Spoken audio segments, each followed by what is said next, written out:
Hi hello welcome to news eight Telugu channel. This is Paritala Murthy. So KKR versus Punjab match అనేది జరగబోతోంది Eden gardens లో. మనకు తెలుసు Eden gardens pitch ఎలా ఉంటుంది అనేది మనం చాలా సార్లు ప్రిడిక్ట్ చేసాము. బ్యాటింగ్ ట్రాకే, బట్ స్పిన్ అక్కడక్కడ చిన్న చిన్న క్రాక్స్ ఉంటాయి. స్పిన్ కొంచెం అక్కడ డిపెండ్ చేసుకోవచ్చు. స్పిన్నర్స్ ఎవరైనా ఉంటే వాళ్ళు ఆ ఏమైనా రన్స్ ఎక్కువ ఫ్లోటింగ్ అయిపోతుంటే ఈ ఓవర్స్ మాత్రం డిపెండ్ చేసుకోవచ్చు.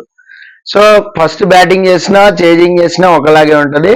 అయితే ఫస్ట్ బ్యాటింగ్ చేసి ఒక 200+ కొట్టగలిగితే కాస్త చేజింగ్ టీం పై ప్రెషర్ ఉంటది కాబట్టి ఆ ప్రెషర్ ని ఫస్ట్ పవర్ ప్లేలో వికెట్లు, నిన్న సన్ రైజర్స్ చూడండి వికెట్లు టపటపట కోల్పోయింది. సో అలా పట్టు సంపాదిస్తే మాత్రం మ్యాచ్ మాత్రం ఖచ్చితంగా ఫస్ట్ బ్యాటింగ్ చేసిన వాళ్ళకి అడ్వాంటేజ్ ఉంటుంది. సో సెకండ్ బ్యాటింగ్ ఎలా ఉంటుంది అంటే వాళ్ళని 160 170 కట్టడి చేస్తే చాలా ఈజీగా ఆడతా పాడతా ఏలేసుకుంటూ కొట్టేయచ్చు అనమాట. సో ఇక్కడ ఫస్ట్ బ్యాటింగ్ చేసినా సెకండ్ బ్యాటింగ్ చేసినా రన్స్ ని కంట్రోల్ చేసిన వాళ్ళే విన్నర్స్ అనమాట. ఎవరైతే పవర్ ప్లేలో రన్స్ ని కంట్రోల్ చేస్తారో, ఆ మిడ్ ఓవర్స్ లో ఎవరైతే కొంచెం డాట్ బాల్స్ వేసి ప్రెషర్ అనేది పెంచుతారో, స్పిన్ ఎవరైతే బాగా తిప్పగలుగుతారో వాళ్ళకి అడ్వాంటేజ్ అనేది ఉంటుంది. ఒకసారి మనం పంజాబ్ టీంని చూద్దాం. పంజాబ్ టీంకి ఏంటంటే శిఖర్ ధావన్ లేకపోవడం పెద్ద దెబ్బ. అలాగే శ్యామ్ కరణ్ కెప్టెన్సీ అనేది అంతగా ఇంపాక్ట్ అనేది చూపించట్లా. సో సరైన బౌలర్స్ ని సరైన ప్లేస్మెంట్ లో ఇవ్వలేకపోతున్నాడు. ఈవెన్ మొన్న చూడండి రబాడాకి స్పెల్ తొందరగా ఇచ్చారు. తొందరగా ఇచ్చేయడం వల్ల ఏమైంది, లాస్ట్ లో బౌలర్స్ లేకుండా పోయింది. అదే రబాడాని మళ్ళీ లాస్ట్ లో తెచ్చుకుంటే రబాడాని కొట్టేసి. సో ఇలాగా ఆ కాంబినేషన్స్ అనేది ఇవ్వడంలో మా శ్యామ్ కరణ్ ఎందుకో ఫెయిల్ అవుతున్నాడు. సో తను ఓపెనింగ్ కి రావడం వల్ల కూడా అంత పెద్ద ఇంపాక్ట్ అనేది అవ్వట్లేదు. Maybe left and right combination కోసం చూస్తున్నారు కానీ అది వర్కౌట్ అవ్వట్లేదు. సో ఆ ఇబ్బంది అయితే ఉంది. అలాగే మిడిల్ ఆర్డర్ ఇబ్బంది చాలా ఉంది. ఎవరైనా బాగా ఆడుతున్నారంటే అది హర్ప్రీత్ బార్ అని చెప్పాలి, అలాగే శశాంక్ సింగ్ అని చెప్పాలి, అలాగే అశుతోష్ శర్మ. వీళ్ళు తప్ప ఎవ్వరు కూడా సరిగా ఆడట్ల. ఏదో లివింగ్ స్టోన్ కాస్త ఆల్రౌండ్ పర్ఫార్మెన్స్ ఉంది, అది వేరే విషయం. అది కూడా సికందర్ రాజాని పక్కన పెట్టడం వల్ల మేబీ అతను ఉండడం వల్ల టీంలో ఏదైనా కొద్దిగా ఇంపాక్ట్ అనేది చూపచ్చు. హర్షల్ పటేల్ కొంచెం లైన్ లో పడ్డాడు. కాస్త గత 2-3 మ్యాచ్ల నుంచి కొంచెం పొదుపుగానే బౌలింగ్ మరి యూజ్ గా 20 రన్లు ఇచ్చేయట్లా. సో కసిగా రబాడా, అలాగే నీకు హర్షదీప్ సింగ్, వీళ్ళ కాంబినేషన్ అనేది పేపర్ మీద బలంగా ఉంటుంది కానీ ఎప్పుడైతే బౌలింగ్ కి దిగుతున్నారో కొంచెం తేలిపోతున్నారు. ఆ యార్కర్ లెంత్ అనే ట్రై చేస్తే టాస్లు పడుతున్నాయి, అవి సిక్స్లుగా మలుస్తున్నాయి. సో పంజాబ్ కి ఇబ్బంది ఉంది. సో అందుకనే వాళ్ళు టేబుల్ లీస్ట్ లో ఉన్నారు. ఈ మ్యాచ్ ఏమైనా గెలిస్తే ఛాన్స్ ఉంటుందా అని చాలా మంది అడుగుతున్నారు. ఛాన్స్ లేనట్టే. ఇంకా వరుస పెట్టి కొట్టి ఏదైనా మిరాకల్ జరిగి 4th 5th 6th ప్లేసుల్లో అత్యంత ఘోరంగా ఓటంపాలైతే ఏమన్నా ఛాన్స్ ఉంటే అది కూడా లేదు నాకు తెలిసి. ఆశలు వదిలేసుకుంటాం పంజాబ్ ఫ్యాన్స్ ఎవరైనా ఉంటే. బట్ ఈ మ్యాచ్ ఏంటి, పిచ్ ఏం చెప్పబోతుంది, నా ప్రిడిక్షన్ ఏంటనేది చూద్దాం. అలాగే కేకేఆర్ టీం చూసేద్దాం.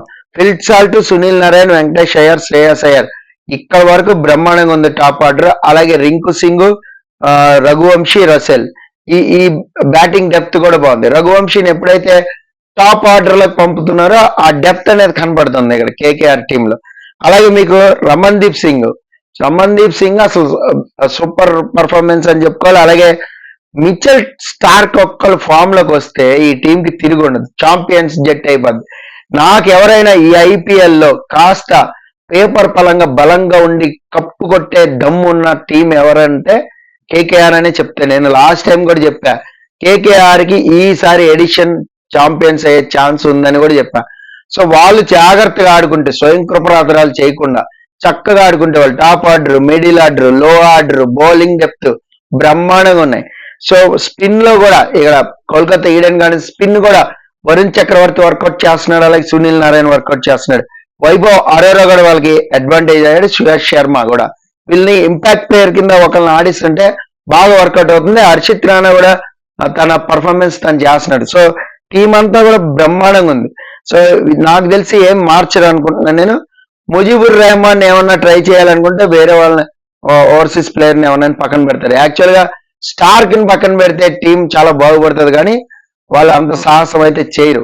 మేబీ ఏమైనా డేర్ డెసిషన్ తీసుకుంటే 2-3 మ్యాచ్లు పక్కన పెడితే బ్రహ్మాండంగా ఉంటుంది వాళ్ళ బౌలింగ్. కావాలంటే అబ్జర్వ్ చేయండి. స్టార్క్ ఒక్కడే రన్స్ కన్జ్యూమ్ చేస్తారు. మొన్న కూడా చూడండి సీనియర్ బౌలర్ అని ఇస్తే లాస్ట్ ఓవర్ 19వ ఓవర్ చేతులు ఎత్తేసే పరిస్థితి ఏర్పడింది. లాస్ట్ లో రషీద్ ఖాన్కి కానీ షాట్ కనెక్ట్ అయ్యింటే పిక్చర్ వేరేలాగా ఉండేది. సో అలా కొంచెం ఇబ్బంది అయితే ఉంది స్టార్క్ వల్ల.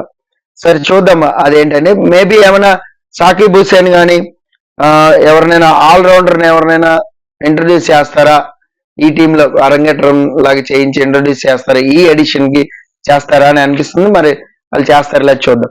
ఇక పిచ్ రిపోర్ట్ చూస్తే ఫ్లాట్ ట్రాక్, అక్కడక్కడ కొద్ది క్రాక్లు ఉంటాయి, కొంచెం స్పిన్ తిరుగుతుంది, లిటిల్ బిట్ క్రాక్స్. ఆ క్రాక్స్ కూడా ఏంటంటే అంత టర్న్ రాదు, బౌన్స్ అయితే అసలు రాదు. బ్యాట్ మీదకి బాల్ ఈజీగా వచ్చేస్తుంది, మనం ఎక్స్పెక్ట్ చేసిన బౌన్స్ టప్ప టప్ప కొడుతూనే ఉంటారు. కాబట్టి ఒక రన్స్ ప్రవాహం అనే చెప్పుకోవాలి ఈ మ్యాచ్. టాస్ గెలిస్తే ఫస్ట్ బ్యాటింగ్ తీసుకుంటే బెస్ట్, ఒక 200+ కొట్టేస్తే డిపెండ్ చేసుకోవచ్చు. లేదు ఒకవేళ కర్మగాలి చేజింగ్ చేయాల్సి వస్తే అపోనెంట్ టీమ్ ని 170, 180 మ్యాక్సిమం అక్కడి వరకు కట్టడి చేయాలి. అంతకు మించి వెళ్తే కొంచెం చేజింగ్ కష్టమే. సో 180 లోపు చేస్తే చేజింగ్ కూడా అలవక్క చేసేసి. ఎక్కువ శాతం కోల్కతా ట్రాక్ రికార్డ్ చూసుకుంటే పాత రికార్డ్స్ అయింది నేను నమ్మను యాక్చువల్గా, అందుకే చెప్పను.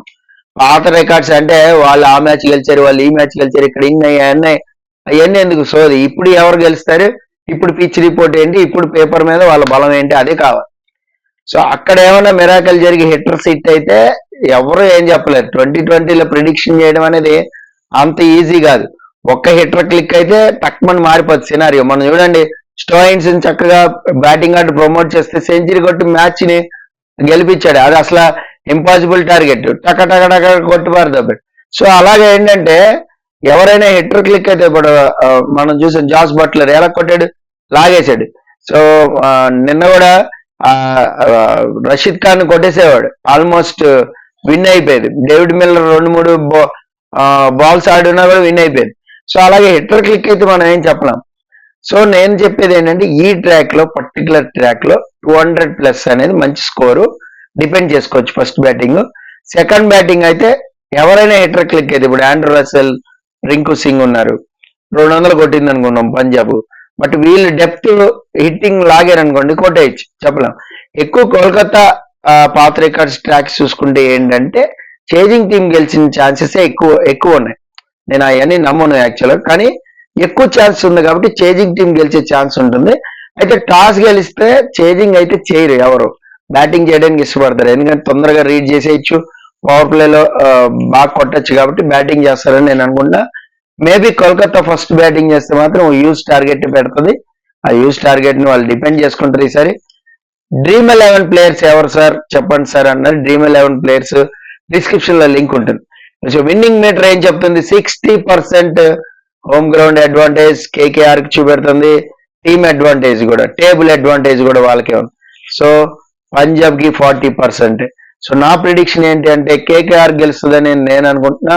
సో నాకైతే బలంగా కేకేఆర్ కొట్టేస్తుంది చాలా ఈజీగానే అనుకుంటున్నా. మరి చూద్దాం ఏం జరుగుతుంది అనేది. మీకు ఎవరు గెలుస్తారు అనేది కామెంట్ బాక్స్ లో మస్ట్ గా కామెంట్ చేయండి.